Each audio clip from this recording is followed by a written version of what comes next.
In today's video, I am going to teach you how to duplicate a sheet in Smartsheet. To get started, open the sheet that you want to duplicate. This is the original sheet that already has the structure and content you want to reuse. Spend a moment making sure you are in the correct workspace and that the correct sheet is open. If you have multiple sheets, it helps to pause here and confirm the sheet title on your screen so you do not duplicate the wrong one. Once the sheet is open, take a look toward the top area of the page where the sheet options are located. In many Smartsheet layouts, you will see a three-dot menu next to the sheet title. This menu is where you can access helpful actions for the sheet as a whole. The goal in this step is to find that three-dot icon and understand that it controls sheet-level settings and tasks. Now click the three dots next to the title.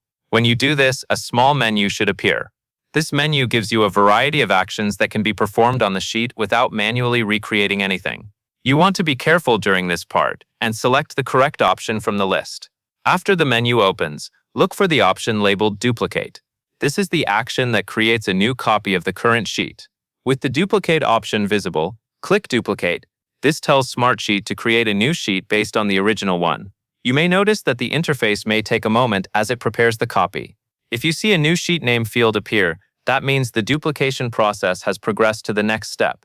This step matters because it preserves the content and configuration, which saves a lot of time compared to rebuilding a sheet from scratch.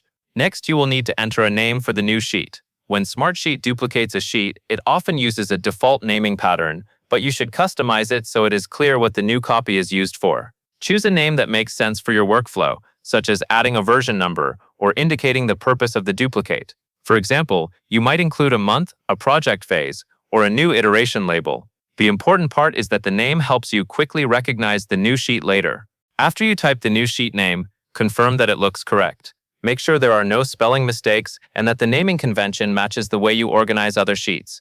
This helps you avoid confusion when you return to your Smartsheet workspace. It also makes it easier for other team members to understand what they are looking at if you share or collaborate on the duplicated sheet. Finally, click Save to finish creating the duplicate. This action confirms the new sheet name and finalizes the new copy within your workspace. After you click Save, you should be taken back to the sheet view, or you may see the new sheet appear in your list of sheets. If the screen updates, look for the sheet title at the top to verify that you are now viewing the duplicated version, not the original. And that is all there is to it. That covers everything you need to know.